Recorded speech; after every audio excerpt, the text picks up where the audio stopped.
merci de regarder Mikuba Télévision. Madame, Messieurs, bienvenue à ce grand direct à la une de l'actualité. Le président congolais Félix-Antoine Tshisekedi Tshilombo participe à la 52e session du Conseil des droits de l'homme de l'ONU qui s'est tient à Genève en Suisse. Dans son discours ce 27 février 2023, Félix Tshisekedi a démontré les risques qui pèsent sur l'organisation du processus électoral à cause de mouvements de déplacement de la population et l'inaccessibilité des zones de combat dues à l'insécurité. Il a par la même occasion appelé la communauté internationale à s'y mettre complètement pour la sécurisation de la partie est de la République démocratique du Congo. Dans le but de redynamiser sa base et échanger avec ses employés sur les notions du syndicalisme, la Confédération syndicale du Congo, CSC, en sigle, a organisé une rencontre avec différents travailleurs dans les entreprises publiques et privées du Lualaba les dimanches 26 février 2023. Les détails sont à suivre dans ce grand direct. Et les habitants du village Mukoma, situé à environ 10 km de la ville de Kolwezi, ont organisé ce 27 février une manifestation de dénonciation de la spoliation de leurs champs par l'entreprise Chemaf qui a lancé des travaux de construction d'un mur sur les fonds en conflit. Les victimes lancent un appel aux autorités provinciales compétentes en vue de trouver une solution à cette situation. Voilà tout pour les titres. Madame, Messieurs, place à présent au détail.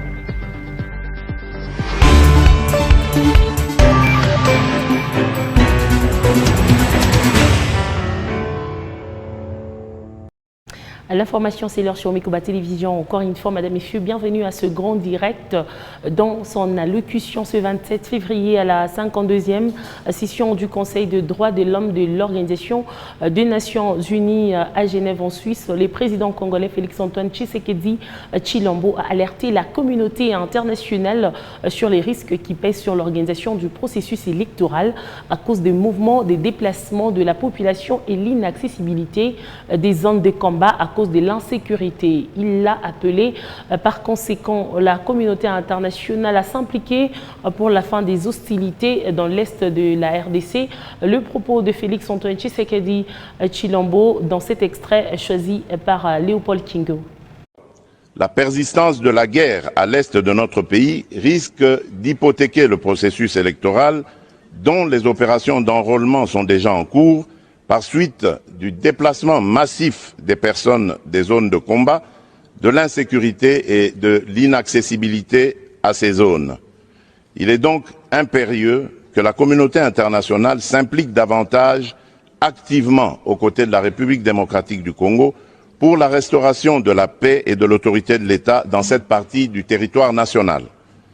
Monsieur le Président, c'est au moment où toutes les initiatives et actions que je viens d'exposer sont en cours et commencent à porter leurs fruits que les autorités rwandaises ont ressuscité le mouvement terroriste du 23 mars, le M23 en sigle, défait en 2013 pourtant par nos forces armées avec l'appui des troupes internationales de la MONUSCO, pour agresser la République démocratique du Congo et bloquer le processus de paix de Nairobi dans le but inavoué de poursuivre les pillages des ressources naturelles de la République démocratique du Congo et de placer sous l'impérium rwandais une partie de son territoire national, le Nord Kivu en l'occurrence.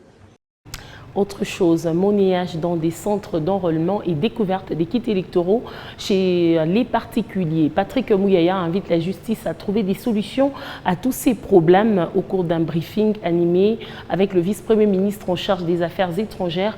Patrick Mouyaya Katamboué a appelé tous les Congolais à s'approprier le processus électoral qui n'appartient pas seulement à Denis Kadima et à son équipe, mais à chaque citoyen. Suivez. Le processus électoral nous appartient à nous tous. C'est pour ça que dès le départ, dans la constitution du bureau de la commission électorale indépendante, toutes les représentations sociales sont représentées. Lorsqu'il y a des cas comme par exemple le monnayage, je suis désolé, mais c'est aussi notre responsabilité à nous comme citoyens.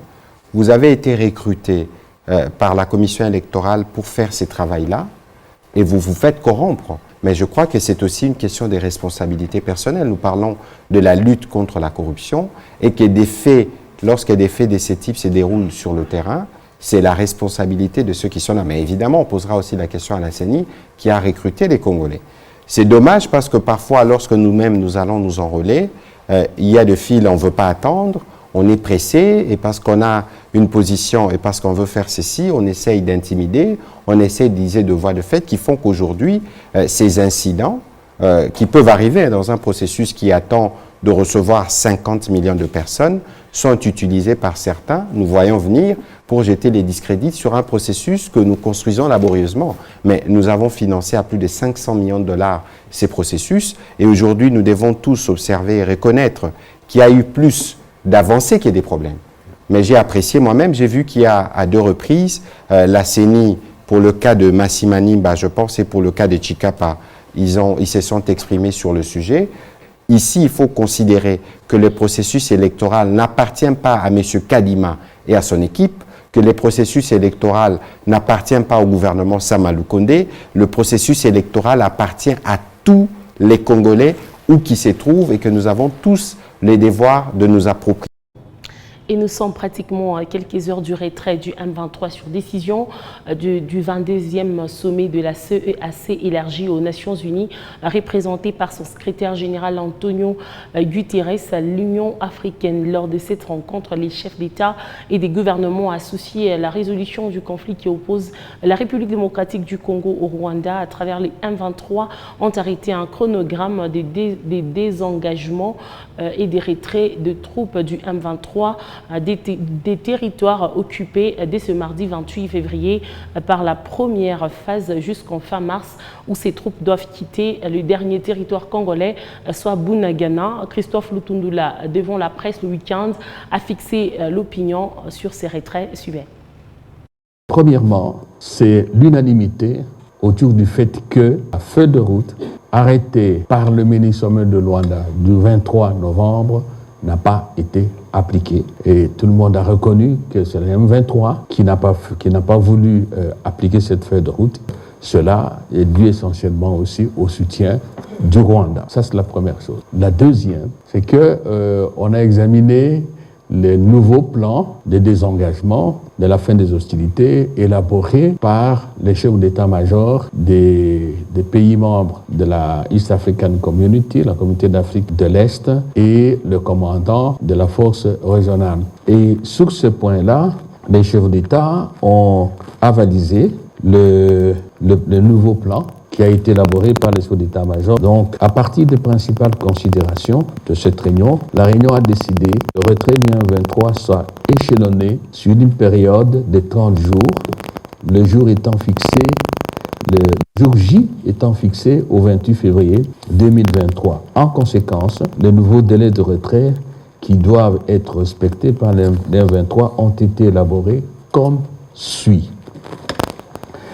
À la première phase, qui commence le 28 février, les M23 se retirent de Kibumba, Karega, Kiroliwe et Kichanga. Phase 2, du 13 au 20 mars, les M23 se retirent de Rumangabo, de Kishiche, de Bambo, de Kazaroho, Tongo et Mabenga. Et ça va continuer par la suite. Donc cela a été avalisé. Un élément qui nous paraît maintenant essentiel, c'est celui-ci. Le député provincial du Nord Kivu, Promesse Matofali, a dans une déclaration à la presse lundi, suite à l'avancée du M23, a demandé au gouvernement de faire les négociations avec les M23 d'une manière officielle que de les faire en cachette en acceptant le retour des réfugiés vivant au Rwanda, qui est une revendication du M23. Pour lui, ces négociations permettraient de comprendre d'autres revendications de ces groupes rebelles et les analyser minutieusement. Suivez le propos du député provincial Promesse Matofali dans ses propos choisis par Patrick Sialoa. Vous savez ce qui s'est passé dans les territoires de Rutshuru, ce qui s'est passé à territoire de Nyiragongo, ce qui se passe au niveau du territoire de Masisi. Nous apprenons aujourd'hui que ça qui est aussi menacé, ça veut dire que la situation ne tue pas. De Bunagana à Rubaya, ça montre clairement qu'il y a un échec.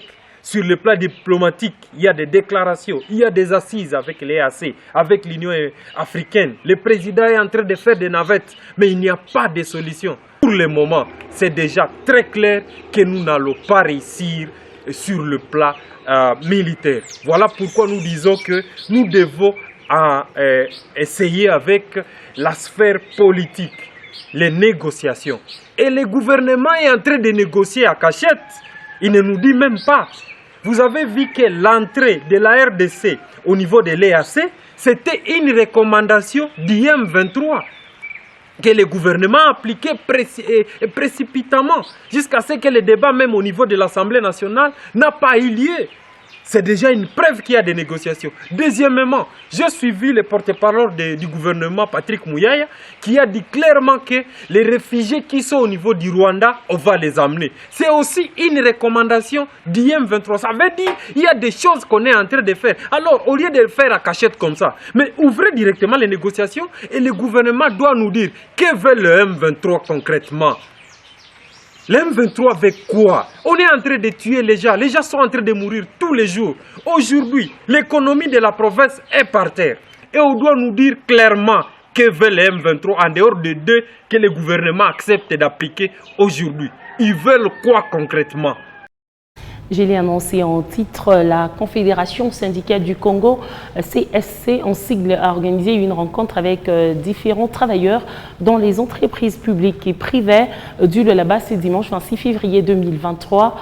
Redynamiser sa base et échanger avec ses employés sur les notions du syndicalisme étaient les points inscrits à l'ordre du jour. John Daï-Lemanda nous en parle dans ce reportage. C'est la délégation de la Confédération syndicale du Congo venue de Kinshasa et Lubumbashi qui a présidé cette rencontre dans la salle Raïs de Kolwezi. Il était d'abord question de présenter à l'auditoire les pourquoi de la naissance du syndicalisme. Si le syndicalisme est né, c'est à cause de l'injustice sociale, c'est à cause des inégalités, c'est à cause de la discrimination sociale. Plusieurs valeurs de cette structure qui prônent la défense des employés dans tous les secteurs ont été énumérées par les orateurs, demandant ainsi aux membres de la CSC de les appliquer. Se rendant compte de la nécessité des agents au sein de la structure, Gustave Moulongoy a été officiellement investi pour présider les destinées de la CSC au Lualaba.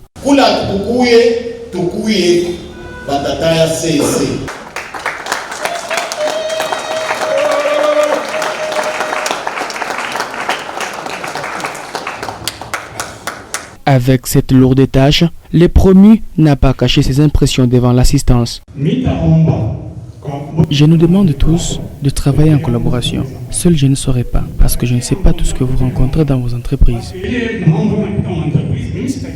Désormais, Bernard Moutonkole Kiyaboyabo et Gustave Moulongoy, responsables de la Confédération syndicale du Congo Lualaba, doivent travailler en commun pour faire entendre le voix des employés dans leurs entreprises, a martelé Joséphine Chimbiumba, chef de la délégation. Dans nos attributs, nous sommes descendus ici à Kolwezi pour effectivement redynamiser, booster l'action syndicale au niveau des entreprises du Lualaba. Nous avons jugé nécessaire de seconder M. Bernard par le camarade Moulongoy, vu ses atouts, vu son parcours syndical. Voilà pourquoi nous avons procédé à l'investiture. La Confédération syndicale du Congo veillera à défendre les employés qui présenteront leurs besoins et elle a aussi appelé les autres travailleurs. Et le président provincial du parti politique Rassemblement des démocrates, tshisekédiste Dur Kabeï, s'est enrôlé ce dimanche 26 février 2023 au centre d'inscription du lycée Mwanga à Kolwezi. Les membres de son parti politique et ceux de sa fondation l'ont accompagné à cet exercice où quelques-uns ont obtenu également leur carte d'électeur. Michael Mutula était dans sa suite et nous en dit plus dans ce reportage. C'est à la place de la poste de Kolwezi où se sont retrouvés ce dimanche les membres et cadres du parti politique Rassemblement des démocrates tshisekédistes. À leur côté, quelques personnes se sont jointes à la mobilisation pour accompagner le président provincial du RDT à accomplir son devoir civique. Et le moment est arrivé. Moi-même, je suis expert de la commission électorale. Compte tenu des difficultés techniques et le nombre attendu d'enrôler, j'attendais le premier jour de la prolongation. Nous, en tant qu'Union sacrée, nous, en tant que RDT, nous avons le devoir et l'obligation de donner une majorité confortable et homogène au président de la République. Aussitôt arrivé à ces centres d'enrôlement du lycée Mwanga, Diur Kabei Sachilembe et quelques membres de ces partis politiques qui prennent la vision du chef de l'État se sont soumis à toutes les étapes avant d'obtenir leur carte d'électeur qu'ils ont brandie à la foule venue les accompagner. Une occasion pour le président provincial du RDT, habillé en blanc, symbole de paix et de victoire, d'inviter les autres Lualabais qui traînent encore le pas de saisir l'opportunité accordée par la CENI durant cette période de prorogation pour s'acquitter de ses devoirs civiques. Comme vous savez, l'enrôlement c'est un devoir civique. Premier jour de la prolongation est le dimanche. Ça a son sens. Ok. Donc je me suis enrôlé dans les délais. Diur Kabei, qui a également annoncé sa candidature au poste de gouverneur de la province du Lualaba, a appelé les Lualabais à privilégier la paix et la cohésion sociale. Le Lualaba c'est un havre de paix. Vous conviendrez avec moi qu'il y a des tensions perceptibles. Donc quand il y a des tensions comme ça, il n'y a pas de paix, le développement est compromis. J'appelle les uns et les autres à mettre un peu d'eau dans leur vin. Nous devons tous parler un même langage pour le développement du Lualaba. Je suis presque tenté de dire, ces Égyptiens que vous avez vus là, vous ne les verrez plus jamais. Et à ce titre, j'annonce ma candidature en tant que gouverneur de la province du Lualaba pour le développement. Par cette détermination, Diur Kabei annonce une série d'activités au Lualaba pour matérialiser la vision du président de la République imprimée à travers l'Union sacrée de la nation. Et la présidente des femmes dynamiques du Lualaba, Viviane Kabouit, s'est acquittée de son devoir civique en obtenant sa carte d'électeur pour les votes de décembre de cette année en cours. Viviane Kabouit a choisi le territoire de Kapanga pour s'y faire enrôler. Suivez ce reportage. Elle a effectué 695 km de route pour remplir son devoir civique. 24 heures après l'enrôlement de son cher époux Jules Kabouit, Viviane Panga, patronne de la Fondation Femmes Dynamiques, s'est fait enrôler jeudi 23 février 2023 au village Kaleng. Avec une impressionnante caravane motorisée qui accompagnait sa base, les tronçons Musumbaka Panga Centre a vibré.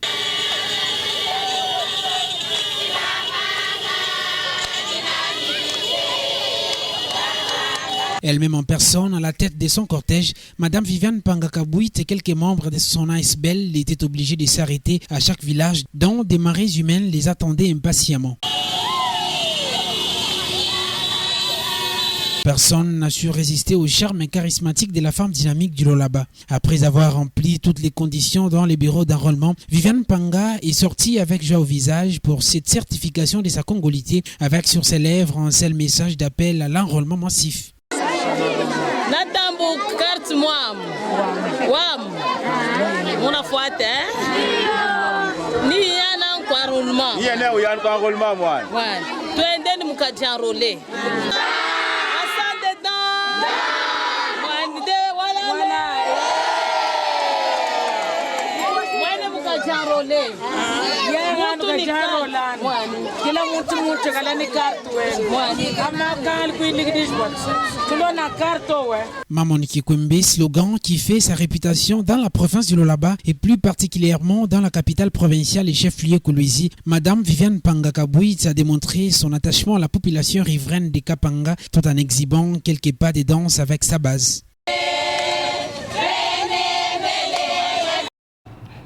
En ce jour, dans les territoires de Kapanga, la présidente des femmes dynamiques, Viviane Kabouit, a rendu visite le malade et les femmes qui sont accouchées à l'hôpital Samouteb Mémorial de Musumba. Viviane Kabouit a payé les factures des malades bloqués dans cet hôpital et assisté une femme qui s'est accouchée des jumeaux. Reportage. Le bien-être universel préoccupe énormément la femme dynamique du Lualaba. Profitant de son séjour dans les territoires des Kapanga, Madame Viviane Panga Kabouit est allée rendre visite aux patients de l'hôtel Samouteb de Musumba, particulièrement les accidentés et les femmes qui ont accouché. Dans la salle des celles qui ont subi la césarienne, la dame qui a donné naissance aux deux jumeaux mercredi 22 février 2023, jour même de l'arrivée du couple Kabouit à Musumba, a reçu une bénédiction d'une prière spéciale et une aide humanitaire de la part de la présidente et coordonnatrice de l'ASBL Femmes Dynamiques du Lualaba.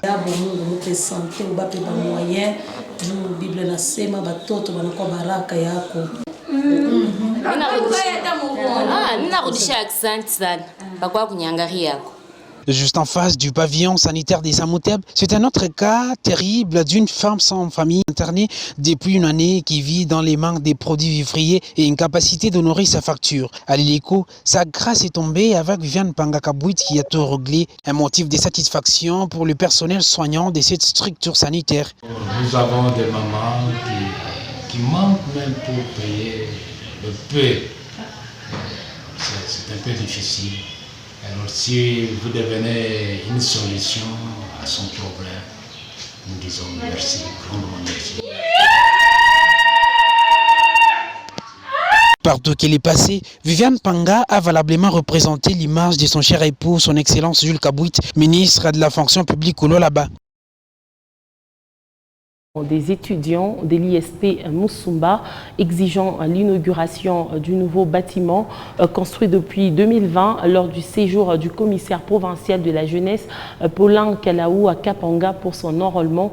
Les cris de détresse de ces futurs cadres du pays viennent d'être entendus. Les locaux vont accueillir désormais les étudiants dès ce lundi 27 février 2023. Les députés provinciaux Edmond Baz en ce jour à Musumba étaient porteurs d'une lettre de l'autorité provinciale autorisant l'utilisation des locaux, un élément bien élaboré à suivre dans nos prochaines éditions. Les habitants du village Mukoma, situé à environ 10 km de la ville de Kolwezi, ont organisé ce 27 février une manifestation de dénonciation de la spoliation de leurs champs par l'entreprise Chemaf qui a lancé de travaux de construction d'un mur sur les fentes en conflit. Les victimes lancent un appel aux autorités provinciales en vue de trouver une solution à cette situation. Un reportage de Léopold Kingou et John Tindier. Plus de 80 propriétaires de champs sont victimes de cette spoliation de la part de l'entreprise Chemaf dont la concession est attenante au village Mukoma. Pourtant, en juin 2022, selon ces villageois, l'entreprise avait procédé à l'enregistrement de champs situés sur l'espace en conflit pour un règlement à l'amiable selon Swana Malaika, l'une des victimes.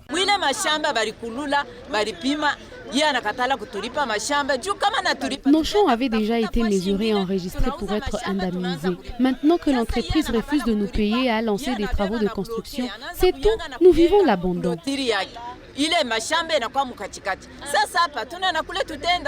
Dans une convention verbale obtenue initialement avec les habitants, Chemaf avait également promis de les indemniser avant toute construction. Elle a donc lancé aujourd'hui unilatéralement les travaux de construction.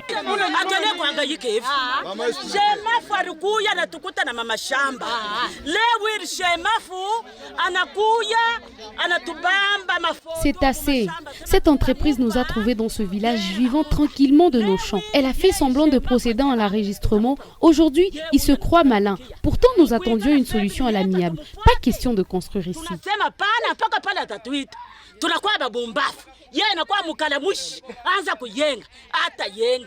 Parmi les victimes, Chantal qui lance un cri de détresse aux autorités provinciales.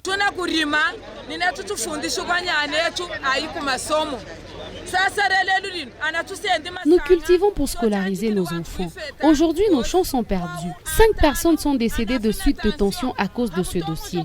Que Madame Fifi Masuka intervienne dans cette situation.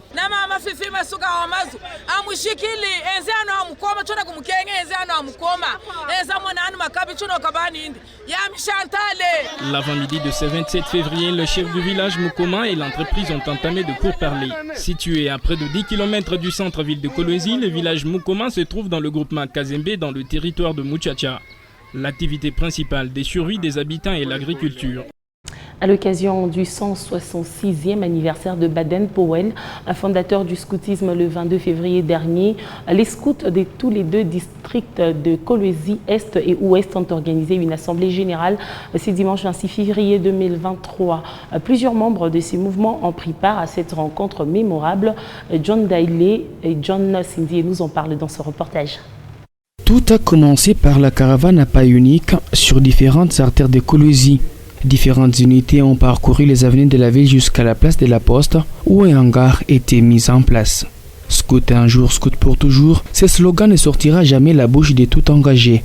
Pour le commissaire provincial de l'association des scouts du Lualaba, Rossignol Pacifique, ces mouvements méritent mieux. Le mouvement scout est un mouvement éducatif pour les jeunes, fondé sur les volontariats, c'est un mouvement à caractère non politique, ouvert à tous, sans distinction de genre, d'origine, de race, ni de croyance, conformément aux buts, principes et méthodes tels qu'ont été conçus par le fondateur Baden-Powell. À cette même occasion, Jacques Kaumba, totémisé Castor Fidèle, a été plébiscité par les commissaires provinciaux pour sa participation active au sein du mouvement et ce dernier a renouvelé son serment. Scout un jour, scout pour toujours. Aujourd'hui, peut-être c'est une occasion de changer les systèmes de vie. Je suis resté longtemps pratiquer le scoutisme, soit les clans comme mode de vie. Je reste collé au principe scout. Je pense que je vais changer totalement ma façon de voir les choses pour que je sois physiquement parmi ma famille. Deoda Kapenda Kapenda, parrain des jeunes, a à son tour lancé officiellement la quinzaine des scouts, un temps qui sera consacré à la formation des jeunes scouts. Nous avons eu l'habitude de nous retrouver en ces lieux pour nous rappeler ce que nous sommes. Qu'en uniforme ou pas, on reste scout. Ne vous laissez pas entraîner par nous qui sommes politiciens. En ces termes que je déclare lancer la quinzaine scout dans la province du Lualaba. Le responsable des scouts au Lualaba reste déterminé à faire respecter ces mouvements qui prônent les bonnes valeurs de la vie entre toutes les communautés. Poursuite de la tournée pastorale de l'évêque de Kolwezi, Monseigneur Richard Kazadi Kamba s'est rendu ce 26 février à la cité de Kapata où il a communié avec les chrétiens catholiques de ce coin de son diocèse. L'évêque de Kolwezi a également appelé les fidèles à la charité durant ce temps de carême. Teddy Dizamba et Emmanuel Katande nous signent ce reportage. Ce dimanche 26 février, l'évêque de Kolwezi s'est rendu à la cité Jekamine Kapata, poursuivant sa tournée dans son diocèse. Richard Kazadi a présidé la célébration eucharistique du premier dimanche de carême en présence de plusieurs fidèles catholiques.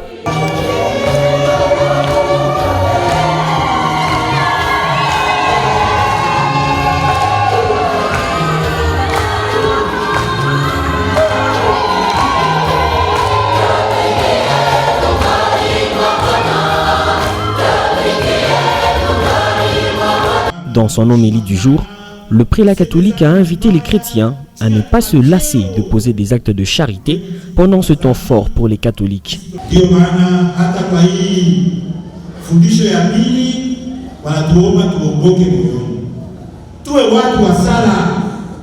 Les enseignements d'aujourd'hui nous invitent à être des chrétiens de prière.